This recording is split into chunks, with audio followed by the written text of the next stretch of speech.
मैंने सुना है मुल्ला नसरुद्दीन ट्रेन में यात्रा कर रहा है, एक युवक सामने ही बैठा हुआ है। उस युवक ने पूछा, क्या वहां से बता सकेंगे आपकी घड़ी में कितना बजा है? मुल्ला नसरुद्दीन ने घड़ी तो नहीं देखी, युवक को नीचे से ऊपर तक देखा। एक बार, दो बार, तीन बार। युवक तो घबराया। उसने कहा कि मैं सिर्फ इतना पूछ रहा हूं कि आपकी घड़ी में कितना बजा है। नसरुद्दीन ने कहा कि वही तो मैं देख रहा हूं कि जिस आदमी के पास घड़ी भी नहीं है उसको समय बताना कि नहीं। उस युवक ने कहा, आप भी हैरानी की बात करते हैं, घड़ी नहीं है इसलिए तो पूछ रहा हूं, इसमें आपका क्या बिगड़ जाएगा? नसरुद्दीन ने कहा कि भाई मेरे, तुम अभी जवान हो, मैं बूढ़ा, अभी तुम्हें अनुभव नहीं। अभी तुम पूछोगे कि कितना बजा है, मैं कहूंगा कि 5 बज गए, फिर बात आगे बढ़ेगी, कोई यहीं तो रुकने वाली नहीं। बीच पड़ गया, अब इसमें अंकुर निकलेंगे। तुम पूछोगे कहां जा रहे हो, मैं कहूंगा बंबई जा रहा हूं। तुम पूछोगे बंबई में कहां रहते हो। ऐसे सिलसिला चलेगा, आखिर में यह होगा कि मैं तुमसे कहूंगा कि अब बंबई तुम भी आ रहे हो तो मेरे घर भोजन ले लेना, मेरी जवान लड़की।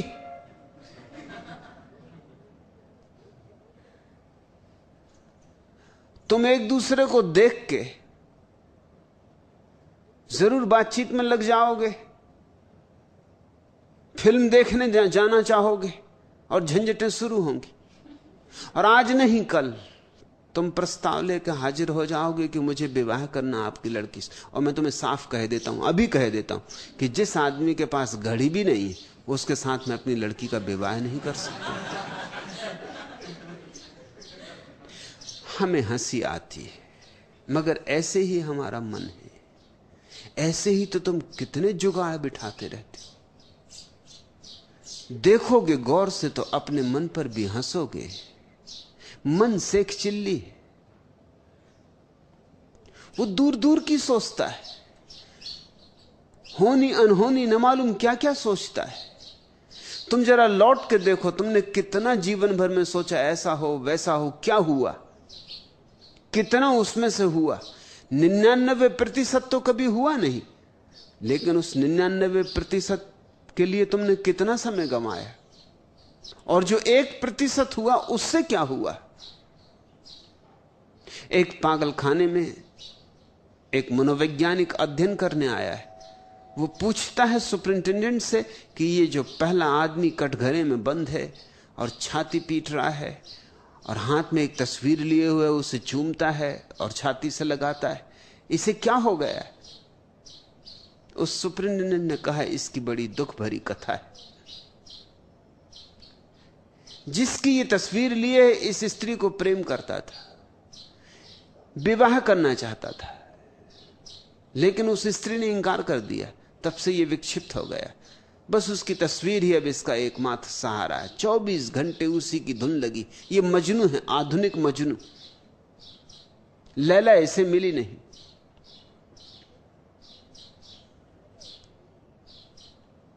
थोड़े आगे बढ़े, दूसरे कटघरे में एक आदमी अपने बाल खींच रहा था, सिर पीट रहा था, दीवार में सिर मार रहा था।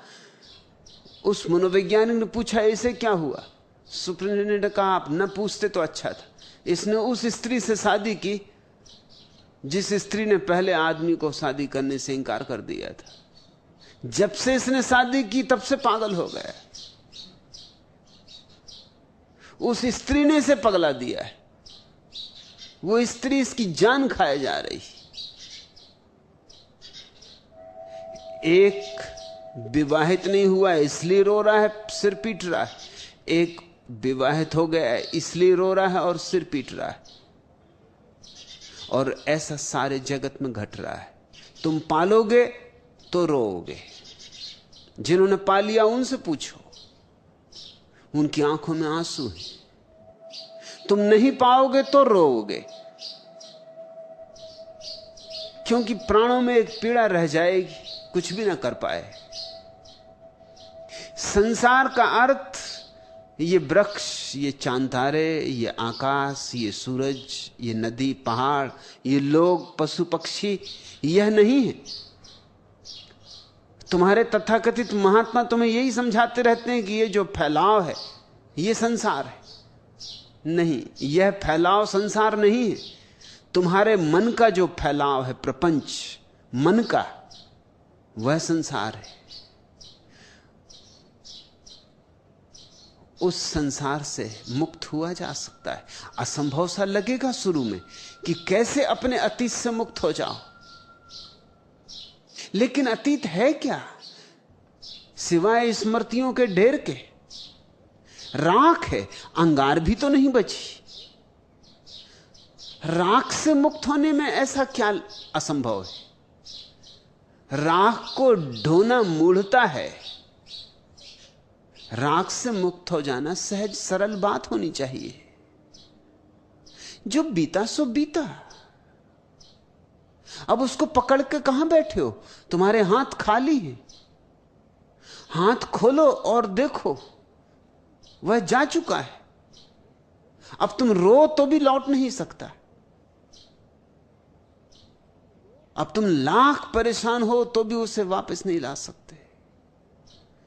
समय लौटता ही नहीं। इसलिए पीछे लौट लौट के जो देखता है वो व्यर्थ ही कष्ट पा रहा है। वो अपने को ही अकारण सता रहा है। और कितना समय उसमें जा रहा है, कितना बहुमूल्य वर्तमान तुम नष्ट कर रहे हो अतीत की स्मृतियों में। जीवित को मुर्दे के चरणों में झुका रहे हो, जीवित को मुर्दे के आगे समर्पित कर रहे हो, जीवित को मुर्दे के सामने बलि दे रहे हो। और या फिर भविष्य तुम्हें पकड़े हुए कि कल ऐसा करूंगा। कल तो आने दो। कल पहली तो बात कभी आता नहीं। कल कभी आते देखा है? जब आता है आज आता है। और आज को तुम खराब कर रहे हो उस कल के लिए जो कभी आएगा नहीं। और जब आज की तरह कल आएगा भी तो तुम्हारी आदत मजबूत होती जा रही रोज रोज आज को बर्बाद करने की कल के लिए। यह आदत सघन होती जाएगी, यह यंत्रवत हो जाएगी। आज तुम कल के लिए सोचोगे, कल जब आएगा आज की तरह तब तुम फिर कल के लिए सोचोगे। तुम कल भी यही कर रहे थे। जो बीत गया कल, तब तुम आज के लिए सोच रहे थे। लेकिन जियोगे कब? दो कलों के बीच उलझे तुम जियोगे कब? ये दो कल ही चक्की के दो पार्ट हैं जो तुम्हें पीस रहे हैं। इनके बाहर आ जाओ। ध्यान या साक्षी भाव इनके बाहर आने की विधि है। ध्यान का केवल इतना ही अर्थ है, जो है उससे इंच भर यहां वहां ना जाऊंगा। मन भागेगा आदतों के अनुसार, वापस ले आऊंगा, फिर ले आऊंगा। ध्यान की जितनी विधियां हैं, अनंत विधियां हैं ध्यान की, लेकिन सबका मूल सार, सबका राज एक है। किस तरह चैतन्य को वर्तमान में ले आया जाए। जैसे विपस्सना है, बुद्ध की परम विधि। जितने लोग विपस्सना से ज्ञान को उपलब्ध हुए, उतने लोग किसी और विधि से उपलब्ध नहीं हुए, क्योंकि बड़ी सुगम और सरल विधि है। मगर विधि क्या है? विधि सीधी साफ है। श्वास का बाहर आना, श्वास का भीतर जाना, इसे देखो। विपस्सना का अर्थ होता है देखो, अंतर्दृष्टि। बस देखते रहो, साक्षी बने। ये श्वास भीतर गई, ये भीतर पहुंची, ये क्षण भर ठहरी, ये वापस चली, ये बाहर गई, ये बाहर निकल गई, ये क्षण भर बाहर रुकी रही, ये फिर भीतर आने लगी। बस ये जो श्वास का वर्तुलाकार परिभ्रमण चल रहा है, ये जो श्वास की माला चल रही, इसको देखते रहो, कुछ मत करो। क्या होगा इसका परिणाम? इसका परिणाम कि तुम वर्तमान में जीने की क्षमता को उपलब्ध हो जाओ। श्वास वर्तमान है। बुद्ध ये नहीं कह रहे हैं जो श्वास जा चुकी उसके संबंध में सोचो। जो अभी आने वाली है उसके संबंध में सोचो। वो कह रहे हैं जो अभी है, भीतर जा रही उसके संबंध में, बाहर जा रही उसके संबंध में। श्वास के साथ ही डोलते रहो। मन भागेगा, मन हजार विचार उठाएगा, तुम चुपचाप उसे फिर वापस ले आना श्वास पर। श्वास तो एक बहाना है, निमित्त है, एक खूंटी। यही सारी और विधियों का सार भी है। सूफी इसे जिक्र कहते हैं, प्रभु स्मरण। हर बार अपने मन को वापस लौटाओ प्रभु स्मरण पर। कोई भी नाम चुन लिया, जैसे राम चुन लिया, मन यहां वहां भागे, राम की खूंटी पर वापस ले आओ। पलटू इसी को सुरति कहते हैं। सारे संतों ने इसे सुरति कहा है। सुरति बुद्ध का ही वचन है, लेकिन बिगड़ते बिगड़ते लोक भाषा में आते आते घिसते घिसते सुरति हो गया। बुद्ध ने तो कहा था स्मृति। स्मरण पूर्वक जियो, होश पूर्वक जियो। जो कर रहे हो उसकी स्मृति बनी रहे, उससे हटो मत।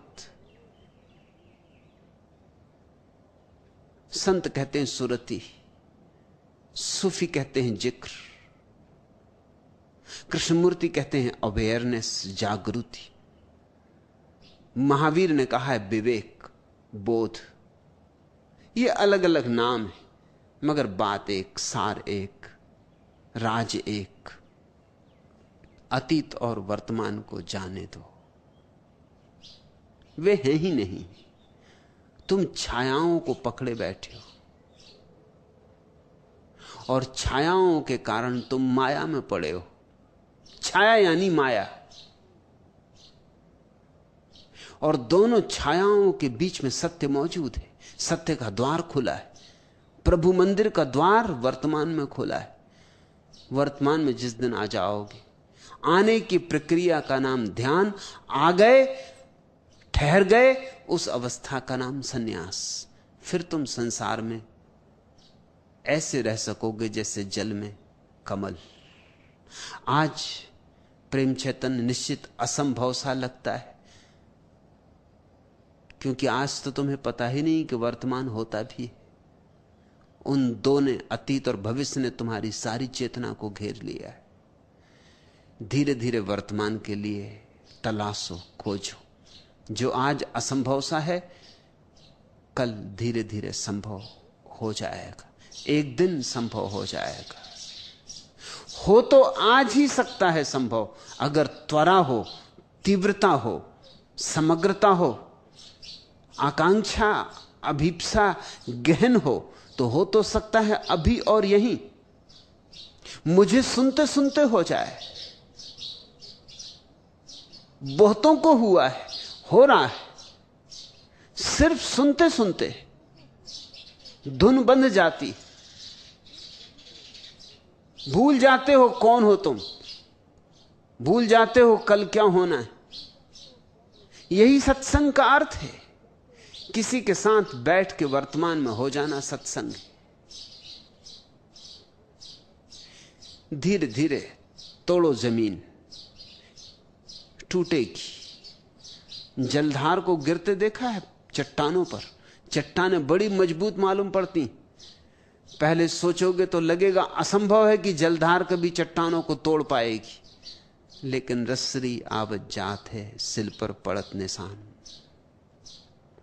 रस्सी आते जाते आते जाते आते जाते कठोर चट्टान पर भी निशान छोड़ देती। जलधार गिरते गिरते गिरते गिरते चट्टानों को तोड़ देती, चट्टानों को रेत कर देती। ऐसी ही प्रक्रिया है। ध्यान कोमल प्रक्रिया है। जैसे कोई फूल, और तुम्हारे मन की आदतें जड़ चट्टानों की तरह हैं, बहुत वजनी, बहुत भारी, बहुत कठोर। पर घबराओ मत, वे मृत हैं। और तुम्हारा फूल जैसा ध्यान जीवंत है, और जीवंत में असली बल है, चाहे कितना ही कोमल क्यों ना हो। जीवित फूल मुर्दा चट्टानों को तोड़ देगा। तुमने कभी देखा है चट्टानों में से बीज फूट के वृक्ष बन जाते, चट्टान दरक जाती। जीवित था बीज, चट्टान को तोड़ गया, वृक्ष फूट आया। चट्टानों से वृक्षों को निकलते देखकर तुम्हें हैरानी नहीं होती कभी? अद्भुत शक्ति होगी जीवन की। छोटा सा बीज कितनी ऊर्जा लिए था, न केवल खुद टूटा, न केवल अंकुरित हुआ, चट्टान को तोड़ गया है।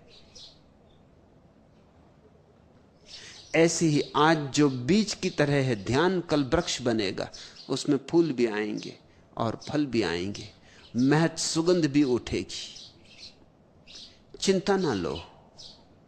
असंभव सा लगता है लेकिन संभव होता है, ऐसा मैं अपने अनुभव से कहता हूं। मुझे भी असंभव सा लगता था,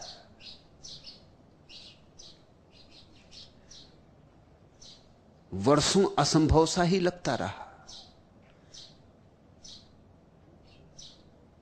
लेकिन मैं अधीर ना हुआ। कहते पलटू काहे होत अधीर। जितना असंभव सा लगा उतना ही मैंने त्वरा से अपनी ऊर्जा लगा दी, उतनी ही मैंने चुनौती स्वीकार की। बस चुनौती को स्वीकार करने की बात है। फिर ध्यान एक अद्भुत अभियान है। चांद तारों पर पहुंचना आसान है, ध्यान या समाधि में पहुंचना निश्चित कठिन है। मगर चांद तारों पर पहुंच के भी क्या करोगे? आर्मस्ट्रांग जब पहली दफा चांद पर चला तो उसने क्या किया? सोच रहा था पृथ्वी की कि कब घर पहुंचे, पत्नी बच्चों की, मित्रों की। सोच रहा होगा कि कौन सी फिल्म लगी मेरे गांव की टाकीज में। सोच रहा होगा कि आज पत्नी ने क्या भोजन बनाया है। था चांद पर, मगर सोच क्या रहा होगा? सोच रहा होगा कि बस अब एक आध दिन की बात और है कि वापस लौटने की घड़ी आई जाती, घर पहुंचूंगा। चांद पर भी तुम तो तुम ही रहोगे, तुम कैसे बदल जाओगे? इसलिए चांद पे पहुंच के भी कोई कहीं नहीं पहुंचता, लेकिन ध्यान में पहुंच के जरूर तुम एक नए लोक में प्रवेश करते हो।